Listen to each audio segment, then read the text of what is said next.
Hello students, so I am starting with the paper number M204 Classical Mechanics of this second semester.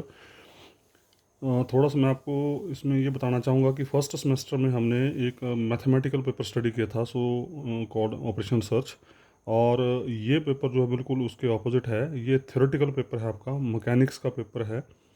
और जहाँ तक मेरा मानना है, ये पेपर आपका इस एमएससी कोर्स का सबसे आसान पेपर है। हो सकता है आपको टफ भी लगे, तो चलो देखते हैं किस तरीके से आपको ये पेपर लगता है। So I am starting with firstly with definitions. Basic definitions हैं हमारे पास यहाँ पे। और बीएससी लेवल पे आपने कहीं स्टैटिक्स एंड डायनामिक्स का पेपर स्टडी किया होगा, उसी की आगे फर्दर ये एक्सटेंशन है उस पेपर की।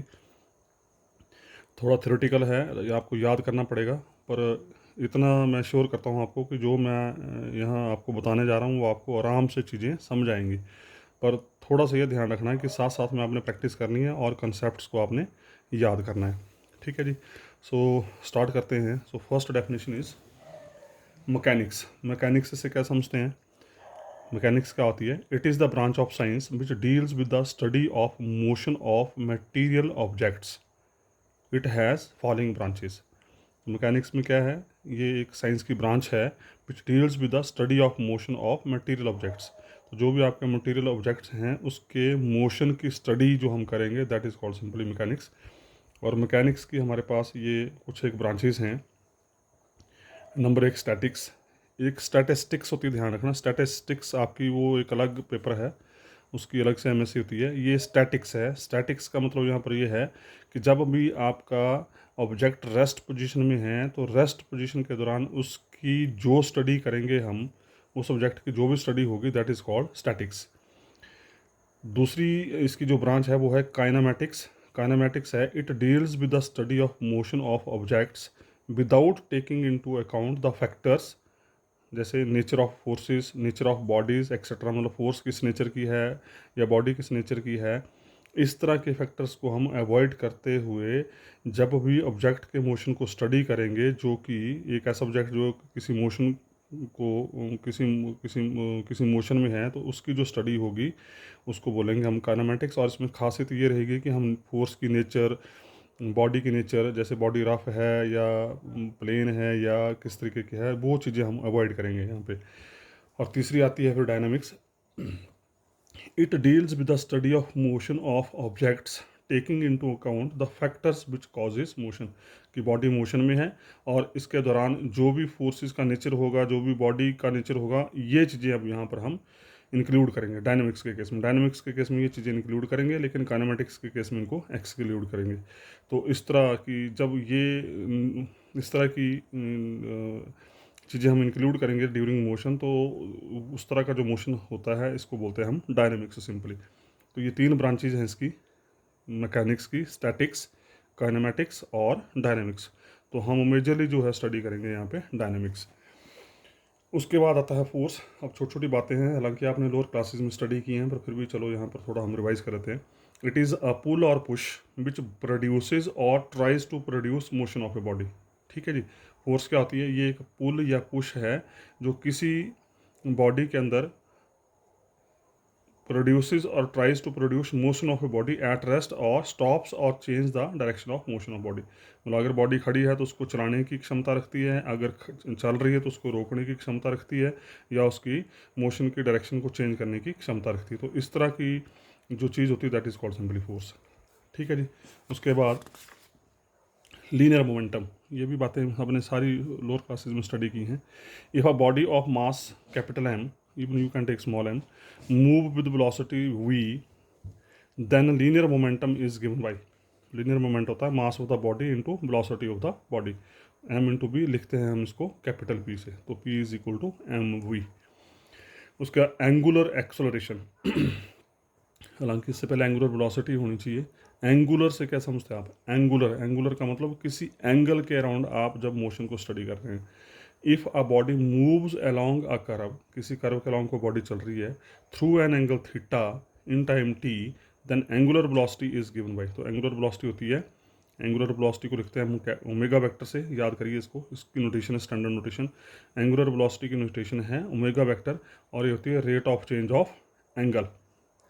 जिस एंगल के अनुसार बॉडी मूव कर रही है उसमें क्या चेंज आ रही है, that is your angular velocity. तो rate of change of angular velocity, तो rate of change of angle, that is called angular velocity. तो एंगुलर एक्सेलरेशन क्या हो जाएगी, एंगुलर एक्सेलरेशन हो जाएगी यहाँ पे rate of change of angular velocity. तो rate of change of angular velocity जो होगी दैट इज बन जाएगी, वो बन जाएगी आपकी एंगुलर एक्सेलरेशन। तो इसका मतलब एंगुलर एक्सेलरेशन क्या हो जाएगी, d/dt ऑफ ओमेगा या d स्क्वायर थीटा बटे dt स्क्वायर। उसके बाद impulse, impulse is again important factor here. If a very large force capital F, ध्यान दीजिएगा, if a very large force capital F acts acts for very small time T, मतलब एक बहुत heavy force for very small time act करे, उसको बोलते हैं हम इम्पल्स। जैसे फॉर एग्जांपल मैं ये बोल सकता हूँ कि जैसे भूकंप, आपका ये अर्थक्वेक होता है, इट इज़ द, ठीक है ना, तो ये इम्पल्स कुछ उस तरह का है कि very large force for very small time. We define impulse equal to force into time, तो मैथमेटिकल फार्मूला है इसका फोर्स इनटू टाइम। उसका वर्क डन, वर्क डन क्या होता है ये भी आपने स्टडी किया लोअर क्लास में। वर्क डन क्या होता है, फोर्स इनटू डिस्प्लेसमेंट। आपने जब किसी चीज़ के ऊपर फोर्स लगाई, तो फोर्स लगाने के बाद उस बॉडी ने कितनी डिस्प्लेसमेंट कवर की, तो फोर्स और डिस्प्लेसमेंट का प्रोडक्ट जो है that is called work done, simple भाषा में। उसका किनेटिक एनर्जी, किनेटिक एनर्जी को हम लिखते हैं k.E से। If a body of mass m, small m, moving with velocity small v, then its kinetic energy is given by half mv square। तो kinetic energy को हम लिखते हैं हाफ एम वी स्क्वायर, ठीक है जी। तो kinetic energy होती है हाफ मास वेलोसिटी स्क्वायर, पढ़ा है आपने छोटी क्लासेस में। पोटेंशियल एनर्जी, अब ये ध्यान रखना आपने, किनेटिक एनर्जी की बात हम तब करते हैं जब बॉडी आपकी मोशन में है, बॉडी चल रही है, और पोटेंशियल एनर्जी की बात कब करते हैं, जब बॉडी रेस्ट पोजीशन में है, किसी हाइट h के ऊपर है, डिनोटेड बाई PE, लिखते हैं इसको PE से। तो ये होता है work done against force, potential energy होती है work done against force, force के अगेंस्ट जो काम किया is called potential energy. For example if a body of mass small m is situated at height h, एक बॉडी ली जिसका मास m है, वो हाइट h के ऊपर है, above the ground, then potential energy is equal to mass gravity and h, mass g h, ठीक है जी।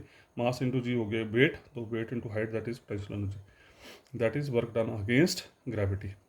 उसका कंजर्वेटिव फोर्स, कंजर्वेटिव फोर्स होती है let force capital F displaces the particle from point A to capital B. अब ये चीज़ें आपको याद करनी है सारी की सारी। बोलता है कि ए पॉइंट के ऊपर कोई बॉडी है, आपने उसके ऊपर फोर्स एफ अप्लाई की, अप्लाई करने के बाद वो ए से बी पोजीशन में पहुंच गई, ठीक है। Let force F displaces the particle from point A to B, then the work done. तो वर्क डन क्या होगा, वर्क डन होगा integration A to B.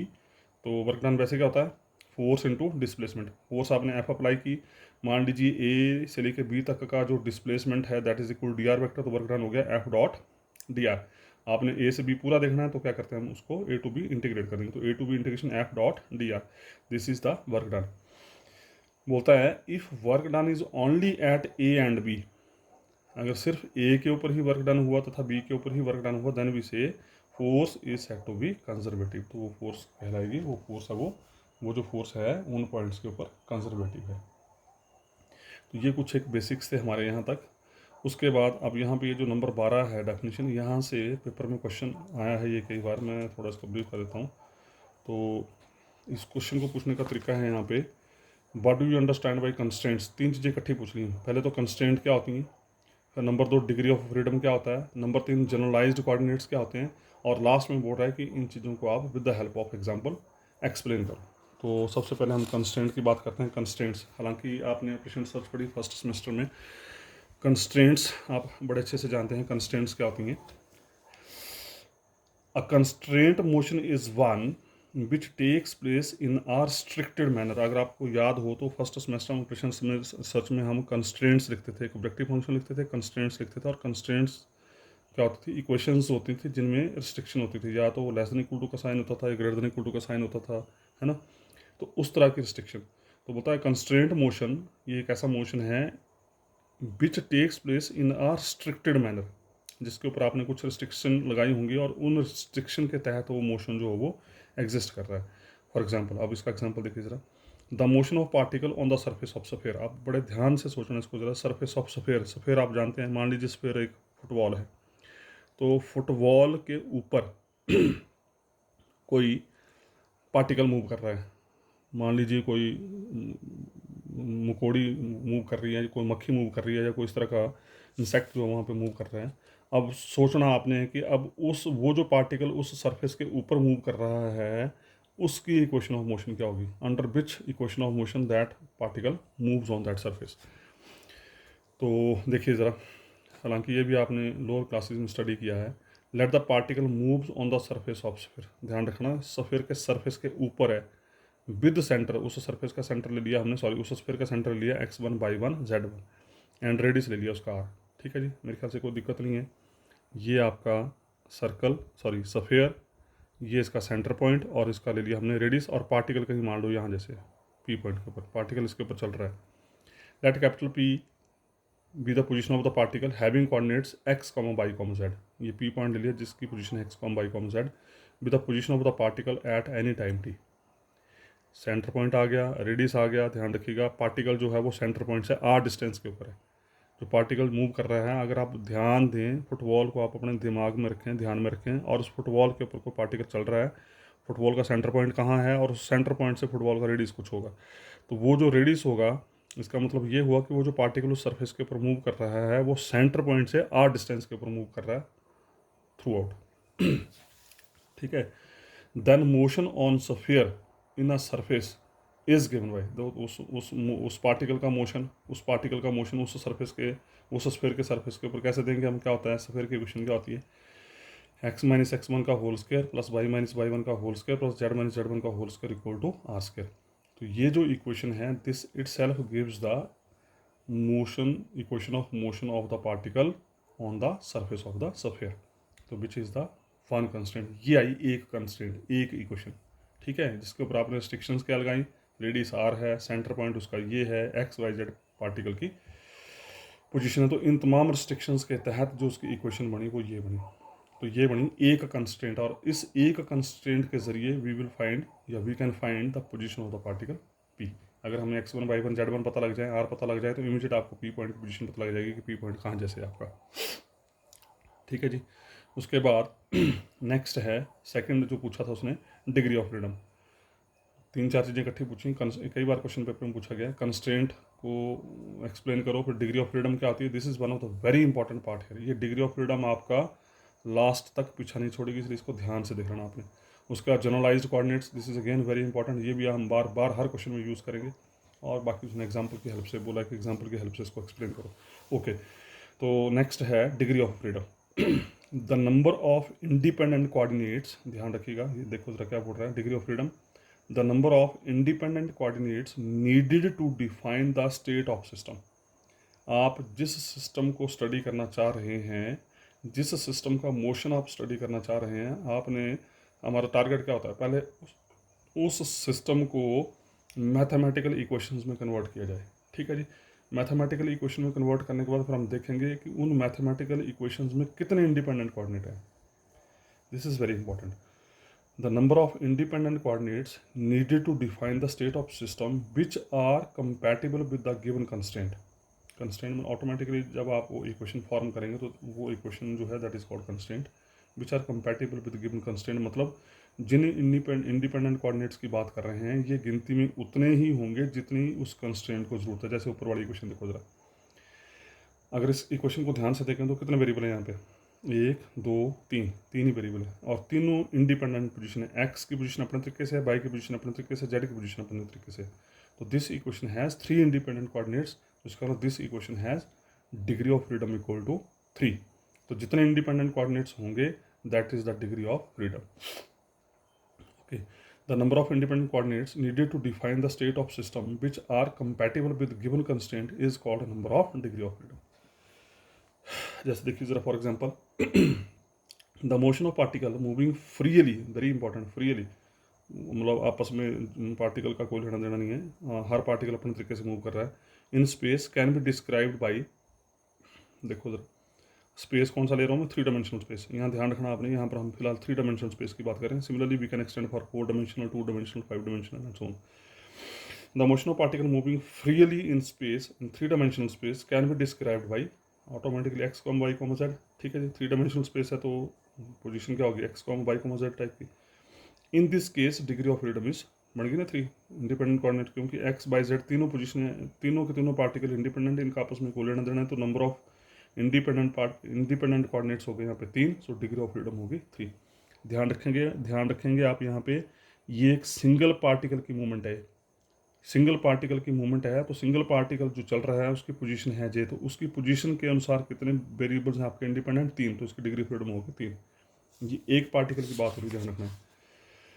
If a system consist of 2 particle, अब आप क्या आपके तो ध्यान रखना 2 पार्टिकल, अब स्पेस वही 3 डायमेंशनल, पार्टिकल 2 हैं, ध्यान रखना, moving freely in space, then such a system can be described by 2 sets. Clear है, कोई दिक्कत नहीं है।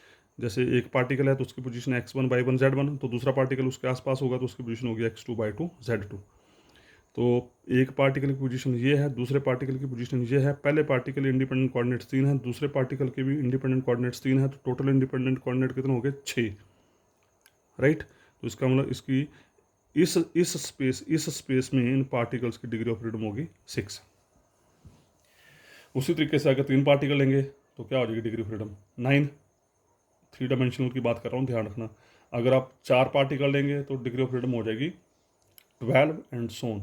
इसका मतलब अगर आप इसको जनरलाइज करना चाहें तो कैसे जनरलाइज करेंगे कि अगर 3 डायमेंशनल स्पेस में 10 पार्टिकल अगर मूव कर रहे हैं फ्रीली, तो उस स्पेस की जो डिग्री ऑफ फ्रीडम होगी वो होगी 10 into degree of the dimension of the space, तो 10 इंटू 3 इक्वल टू 30, तो डिग्री ऑफ फ्रीडम होगी 30। तो अल्टीमेटली बोलने का मतलब ये हो गया, किसी भी स्पेस की जो डिग्री ऑफ फ्रीडम होगी time being, that is equal to total number of the particle moving in space freely into dimension of the space, जितनी उस स्पेस की डायमेंशन होगी। Similarly for a system of n particle, अब ले लिया हमने n particle moving freely in 3 dimensional space, तो degree of freedom कितनी होगी 3n।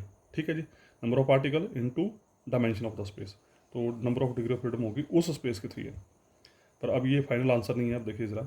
उसके बाद if this system of n particle is subject to k independent constants, अब ये जो n पार्टिकल सिस्टम के अंदर मूव कर रहे थे, जब हमने मैथमेटिकली इनकी इक्वेशंस बनाई, तो मान लीजिए इसकी जो इक्वेशंस बनी, जैसे आप ऑपरेशन सर्च में बनाते थे number of equations, it is not necessary कि number of equations equal to number of variables and number of variables equal to number of equations.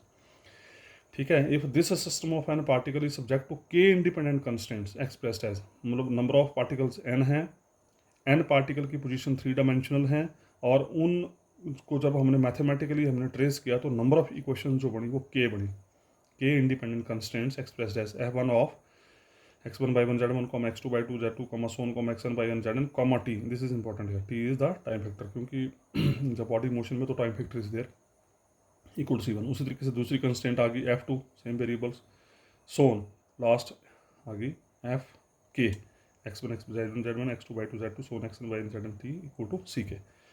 तो अब नंबर ऑफ इक्वेशंस और space which contains n particle, इन दोनों को club करते हुए now the degree of freedom in this case the number of degree of freedom is equal to, जो exactly degree of freedom अब जो आएगी that is equal to 3n, वो जो ऊपर निकाली थी आपने स्पेस की, minus number of constraints of this system.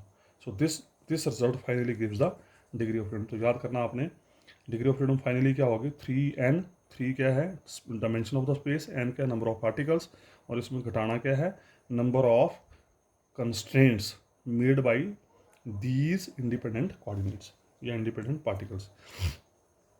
तो अल्टीमेटली डिग्री ऑफ फ्रीडम हो गया आपका 3n माइनस के, और इसको करना है याद, क्यों, क्योंकि इसको हमने आगे बार बार यूज़ करना है। तो ultimately finally degree of freedom is total number of independent variables, याद करिए इसको, total number of independent variable कितने हुए, उसमें से नंबर ऑफ कंस्ट्रेंट्स आपने लेस कर देनी, तो this gives the degree of freedom. ठीक है, उसके बाद फिर तीसरी चीज़ आई अब जनरलाइज कोऑर्डिनेट्स, इसी क्वेश्चन के अंदर, हालांकि यहाँ अलग से क्वेश्चन लिखा हो, what do you mean by generalise coordinate, this is again one of the very important part है जिसको हम यूज़ करेंगे। जनरलाइज कोऑर्डिनेट्स के हैं, there are independent coordinates sufficient to completely specified the configuration of the dynamical system. अब ये चीज़ें आपको बड़े आराम से समझानी चाहिए। कोऑर्डिनेट्स क्या होते हैं, ये जो एक्स वाई जेड जो वेरिएबल होते हैं, there are independent coordinate sufficient to completely specified the configuration of the dynamical system. कि जब आप मैथमेटिकली किसी सिस्टम को इक्वेशंस में कन्वर्ट करते हैं तो उन इक्वेशंस में कन्वर्ट करने के लिए हम जो नंबर ऑफ वेरिएबल चाहिए होते हैं, वो जो नंबर ऑफ वेरिएबल्स हैं वो इस पूरे सिस्टम को फुली पूरी तरह से उस सिस्टम की कॉन्फ़िगरेशन को स्पेसिफाई करते हैं, ध्यान रखना, ठीक है। वाइल सेलेक्टिंग जनरलाइज्ड कोऑर्डिनेट्स, हालांकि ये आपने ऑपरेशन सर्च में अगर आपको ध्यान हो तो हमने वहाँ पे फॉर्मेशन ऑफ एलपीपी की थी। तो फॉर्मुलेशन ऑफ एलपीपी में आप देखते थे सिचुएशन के अनुसार आपको अगर 3 वेरिएबल चाहिए होते थे तो 3 ही लेके चलते थे, ऐसे खाम खा के 4-5 नहीं लेके चलते थे, ठीक है। तो जितनी हमारे को ज़रूरत है उतने हम वेरिएबल जो उठाते हैं उनको बोलते हैं generalised coordinates. While selecting generalised coordinates we have to take following properties. और जब भी हम कोऑर्डिनेट्स लेते हैं तो हमें इन चीज़ों का ध्यान रखना होता है। Number 1, they should determine the system completely. जैसे अगर मान लो आपने एक्स को बोल दिया X is total number of chairs या Y is total number of tables, तो इसका मतलब वो एक्स अगर नंबर ऑफ टेबल को रिप्रेजेंट कर रहा है तो वो पूरी तरह से नंबर ऑफ टेबल्स को ही रिप्रेजेंट करेगा। तो जो जनरलाइज्ड कोऑर्डिनेट जो भी आप लेंगे सिस्टम के अंदर, वो उस सिस्टम के हर एक फैक्टर को पूरी तरह से डिफाइन करेंगे। They should determine the system completely, पहली बात। दूसरी बात, they may be varied and independent to each other without violating the constraints on the system. तो दे मे बी वेरिड मतलब उसको हम अपनी इच्छा के अनुसार या अकॉर्डिंग टू सिस्टम के अनुसार जितनी हमें ज़रूरत है उतने हम वेरिएबल उठाते हैं, एक चीज़। दूसरी चीज़, उनका आपस में कोई लेना देना नहीं होता। जैसे मान लीजिए एक्स ले लिया आपने नंबर ऑफ चेयर्स, बाई ले ली नंबर ऑफ टेबल, तो चेयर का और टेबल का आपस में कोई लेना देना नहीं है। तो वो वेरिएबल जो हैं वो एक दूसरे को वो डिस्टर्ब नहीं करेंगे, ठीक है। They may be varied and independent to each other without violating the constraints on the system. और तीसरी बात जो सबसे इंपॉर्टेंट है यहाँ पे, we denote the generalised coordinates as Q1, Q2, so on, Qn। They are not unique. मैं जैसे हम यहाँ पे बोल रहे हैं कि हम जो जनरलाइज्ड कोऑर्डिनेट्स यहाँ पे लेंगे, जहाँ पर जो लेके चलेंगे वो लेके चलेंगे Q1, Q2, so on, Qn। आपका मन करा तो आप x1, x2, x3 लेके चल सकते हैं, y1, y2, y3 लेके चल सकते हैं, क्योंकि ये यूनिक नहीं होती हैं। And they have no physical significance, और ना ही इनका कोई फिजिकल सिग्निफिकेंस होता है। लेकिन इस क्लासिकल मैकेनिक्स में हम आज के बाद सिर्फ और सिर्फ generalised coordinates 99% Q1, Q2, Q3, so on, Qn ही यूज़ करेंगे। माइंड इट, इसका खास ध्यान रखना। फॉर एग्जाम्पल जनरलाइज्ड कोऑर्डिनेट्स के बाद देखते हैं। Consider a particle moving in a plane मतलब 2 dimensional space. Let x comma y be Cartesian coordinate, 2 dimensional तो 2 ही वेरिएबल है, बी कार्टेशियन कोऑर्डिनेट। और पार्टिकल जो चल रहा है प्लेन में उसके कोऑर्डिनेट ले लिए हमने एक्स बाई, जिसको हम कार्टेशियन कोऑर्डिनेट बोलते हैं। एंड आर कॉमा थीटा भी पोलर कोऑर्डिनेट्स, ये भी आपको पता है, r comma theta polar coordinates. Let, ध्यान रखिएगा, Q1, Q2 भी जनरलाइज्ड कोऑर्डिनेट्स सच दैट, इस तरीके से लिए कि आर कॉमा थीटा जो है they are equal to Q1, Q2। ये अब तुम्हारे को याद करना है। यहाँ पर हम रिप्लेसमेंट देंगे, या तो Q1, Q2, Q3 की टर्म में ही चलेंगे, अगर कुछ ऐसे और वेरिएबल इन्वॉल्व हो रहे हैं तो उनको हम इससे रिप्लेस करेंगे। Now we know x equal to r cos theta and y equal to r sine theta. You know variable are the coordinates in the polar system. Polar system में x क्या होता है, आर कॉस थीटा, y होता है are sine theta. तो हमने क्या किया, r को रिप्लेस किया Q1 से, थीटा को रिप्लेस किया Q2 से, तो x क्या बन गया, Q1 cos Q2, y बन गया Q1 sin Q2, ठीक है जी। तो अल्टीमेटली आपकी जो इक्वेशंस हैं दे becomes in terms of Q1, Q2। जैसे और टेंसर फॉर्म में जाएंगे, फ्लूइड आपने पढ़ी है फर्स्ट सेमेस्टर में। टेंसर फॉर्म में कैसे लिखते हैं, एक्स को लिखेंगे एक्स आई, तो this x i itself represents x by, मतलब x1, x2। X i of कितने जनरलाइज्ड कोऑर्डिनेट्स हैं, Q1, Q2। This x y depends upon Q1, Q2, तो x i equal to x i of Q1, Q2। तो this is the tensor form. I equal to 1, 2, क्यों, क्योंकि we are working in 2 dimensional space. These are general coordinates. उसी तरीके से अगर 3 dimensional space लेंगे तो देखो जरा, consider motion of body in space with Cartesian coordinate x on y, z। अब 3 डायमेंशनल स्पेस ले लिया, पोलर कोऑर्डिनेट 3 डायमेंशनल में आर थीटा फाई होते हैं, तो Q1, Q2, Q3 उसके अनुसार हम जनरलाइज्ड कोऑर्डिनेट्स ले लिया और आर थीटा फाई को रिप्लेस कर दिया Q1, Q2, Q3 से। अब in 3 dimensional space we know x equal to r sine theta cos phi, पता है आपको, y equal to r sine theta sine phi, z equal to r cos theta. तो क्या किया, आर को Q1 से रिप्लेस किया है, थीटा को Q2 से रिप्लेस किया है, फाई को Q3 से रिप्लेस किया है। तो एक्स क्या बन गया Q1 sign Q2 cos Q3, Y बन गया Q1 sign Q2 sign Q3, और जेड बन जाएगा Q1 कॉस Q2, या फिर एक्स आई इक्वल टू, क्योंकि 3 डायमेंशनल स्पेस है तो x i equal to x i of Q1 Q2 Q3 where i varies from 1 to 3। ठीक है जी। तो ये है सिंपल सी एक रिप्रेजेंटेशन कि 3 डायमेंशनल स्पेस में आपने जनरलाइज्ड कोऑर्डिनेट्स को कैसे लिखना है। तो यहाँ तक आपके एक क्वेश्चन आपका कंप्लीट हो गया। उसके बाद क्वेश्चन नंबर 2 है, ये भी अक्सर पेपर में पूछा जाता है, क्लासिफिकेशन ऑफ डायनामिकल सिस्टम, कि आपके जो डायनामिकल सिस्टम है कितने टाइप के हैं और उनके बारे में डिटेल दो जरा थोड़ी सी। तो there are 8 types of dynamical system. ये क्वेश्चन पेपर में कई बार पूछा गया है। पहला है scleronomic system, SCLERONOMIC। Scleronomic system क्या होता है? When the values of generalized coordinates, ध्यान रखना आज के बाद हम जनरलाइज्ड कोऑर्डिनेट ही यूज़ करेंगे, and they are represented by Q1 Q2 so on Qn। When the values of generalized coordinates Q1 Q2 so on Qn are given by equation of the form xi equal to xi of Q1 Q2 so on Qn। अगर आप simple भाषा में बात करें तो simple भाषा में मैं ये बोलूँगा कि जब भी आपका इक्वेशन ऑफ मोशन जो है वो सिर्फ और सिर्फ जनरलाइज्ड कोऑर्डिनेट के ऊपर ही डिपेंड करें, मतलब टाइम पीरियड के ऊपर डिपेंड ना करें, उसको बोलते हैं scleronomic system. That is do not depends upon time is called scleronomic system. तो स्लेरोनॉमिक सिस्टम क्या हो गया? एक ऐसा सिस्टम जिसमें आपकी इक्वेशन ऑफ मोशन जो है, या जो भी सिस्टम आप स्टडी कर रहे हैं उसका जो मोशन जो है that depends upon generalised coordinates only, not on time. So that is called scleronomic system. दूसरा है रियोनॉमिक सिस्टम। रियोनॉमिक सिस्टम में क्या? Same scleronomic but it depends upon T also. एक ऐसा सिस्टम जो जनरलाइज्ड कोऑर्डिनेट के ऊपर डिपेंड करने के साथ साथ टाइम पीरियड के ऊपर भी डिपेंड करें। When the values of generalized coordinates Q1 Q2 so on Qn are given by xi equal to xi of Q1 Q2 so on Qn comma t, that is depends upon, but that is depends upon time is called reonomic system। Hence in this system there are moving constraints। ध्यान रखना, जहाँ time period involve हो गया वहाँ पर आपका जो है वो सिस्टम जो है वो मूविंग होगा। उसका 3 और 4 क्लब कर दिए मैंने इकट्ठे, conservative and non conservative system. In a conservative system the generalised forces, ध्यान रखिएगा अब यहाँ पे फोर्सेस की बात हो रही है, कोऑर्डिनेट की बात नहीं हो रही है। In a conservative system the generalised forces are derived from the potential. Potential मतलब पोटेंशियल एनर्जी।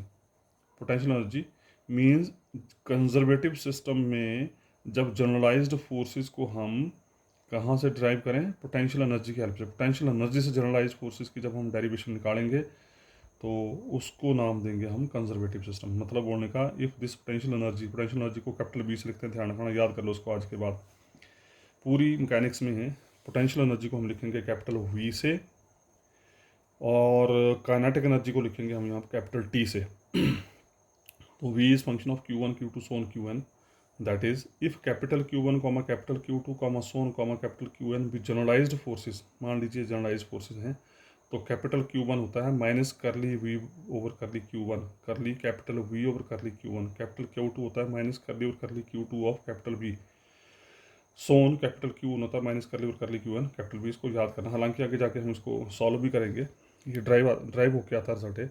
तो अल्टीमेटली बोलने का मतलब ये हुआ कि जब भी जनरलाइज्ड फोर्सेस आप पोटेंशियल एनर्जी की हेल्प से निकालेंगे तो वो जो सिस्टम होगा that is called conservative system. That is Q is equal to minus del vector into B vector. ये फर्स्ट सेमेस्टर फ्लूइड में आपने काफ़ी डिटेल में स्टडी किया है। Otherwise it is said to be non conservative. और अगर पोटेंशियल एनर्जी से आप जनरलाइज्ड फोर्सेस ना निकाल पाएँ तो उसको बोलेंगे नॉन कंजर्वेटिव। उसके बाद होलोनॉमिक system, let Q1 Q2 so on Qn be generalized coordinates and if all the constraints of the system can be expressed as, बोलता अगर आप जो भी आप सिस्टम को स्टडी कर रहे हैं अगर उसकी तमाम इक्वेशंस कुछ इस फॉर्म में लिखी जाएं, fi of Q1 Q2 so on Qn equal to 0 which is independent of velocity. ध्यान रखना खास यहाँ पे, अब ये वेलोसिटी की बात कर रहा है, दीज आर वेरिएबल्स। तो कंस्ट्रेंट्स आपके सिर्फ और सिर्फ वेरिएबल के ऊपर अगर डिपेंड करें, वेलोसिटी के ऊपर डिपेंड ना करें, तो उस सिस्टम को हम नाम देंगे होलोनॉमिक सिस्टम। ठीक है जी। मतलब वेलोसिटी क्या है यहाँ पे? Q1 dot Q2 dot Qn dot. मैं इसकी बात बाद में डिटेल, नेक्स्ट वीडियो में डिटेल में बात करूँगा। अगर Q1 Q2 Qn वेरिएबल्स हैं तो Q1 dot Q2 dot so on Qn dot जो हैं they are the velocity component in the respective directions Q1 Q2 so on Qn, जिसकी बात मैं करूँगा अगले वीडियो में। This system is known as holonomic system. ठीक है जी। उसका non holonomic system, if the constraints can not be expressed as the relation among the generalised coordinates, बोलता है कि अगर आप कंस्ट्रेंट्स को जनरलाइज्ड कोऑर्डिनेट्स के टर्म में ना लिख सकें तो उस सिस्टम को हम बोलेंगे नॉन होलोनॉमिक सिस्टम। अगर जनरलाइज्ड कोऑर्डिनेट के टर्म में लिख सकें तो होलोनॉमिक सिस्टम, ना लिख सकें तो नॉन होलोनॉमिक सिस्टम। उसका bilateral system, if at any point on the constraint surface both forward and backward motion are possible, बोलता है कि अगर जिस भी सरफेस के ऊपर आप मोशन को स्टडी कर रहे हैं, अगर वहाँ पर टू एंड फ्रो मोशन होगा तो इस तरह के सिस्टम को हम बोलेंगे bilateral system. In such a system the constraint relations are in the form of equation but not in the form of inequations. ध्यान रखना, इन इक्वेशन मीन्स इस तरह की इक्वेशंस में सिर्फ और सिर्फ इक्वालिटी का साइन होगा, इन इक्वालिटी का साइन होगा, ना ग्रेटर देन इक्वल होगा ना लेस देन इक्वल होगा। उसका unilateral system, unilateral means if at some point on the constraint surface the forward motion is not possible, मतलब फॉरवर्ड मोशन नहीं होगा while the constraint relation are expressed in the form of in equation, और यहाँ पर जो आपकी equations होगी वो होंगी इनइक्वालिटी के टर्म में। तो इस तरह के सिस्टम को हम बोलेंगे unilateral system, is called unilateral system. उसके बाद एक नोट फॉर्म रिजल्ट है यहाँ पे कि ये जो हमने 8 सिस्टम स्टडी किए, इन 8 सिस्टम में ये जो 8 डायनामिकल सिस्टम हमने स्टडी किए, इन 8 डायनामिकल सिस्टम में स्लेरोनॉमिक, याद करो, कंजर्वेटिव एंड होलोनॉमिक सिस्टम, ये जो 3 हैं, scleronomic, conservative and holonomic system are called simple system. ध्यान रखिएगा खास, सिंपल सिस्टम, क्योंकि क्वेश्चन पूछे जाते हैं कि सिंपल सिस्टम में स्टडी करो या जनरल सिस्टम में स्टडी करो। इन 8 में से ये जो 3 हैं, स्लेरोनॉमिक, कंजर्वेटिव एंड होलोनॉमिक, इनको बोलते हैं हम सिंपल सिस्टम, और बाकी जो 5 बचे उनको बोलते हैं हम जनरल सिस्टम। ठीक है जी। तो ये 2 क्वेश्चन मैं कंप्लीट कर चुका हूँ यहाँ तक। थर्ड क्वेश्चन जो है, this is one of the most important, और आप ये कह सकते हैं कि ये इस क्लासिकल मैकेनिक्स की रीढ़ की हड्डी है ये क्वेश्चन, और अगर ये क्वेश्चन ना होता, ये आर्टिकल ना होता तो क्लासिकल मैकेनिक्स ही नहीं होती। तो इस अगले नेक्स्ट क्वेश्चन की बात करेंगे हम नेक्स्ट वीडियो में। So thank you very much.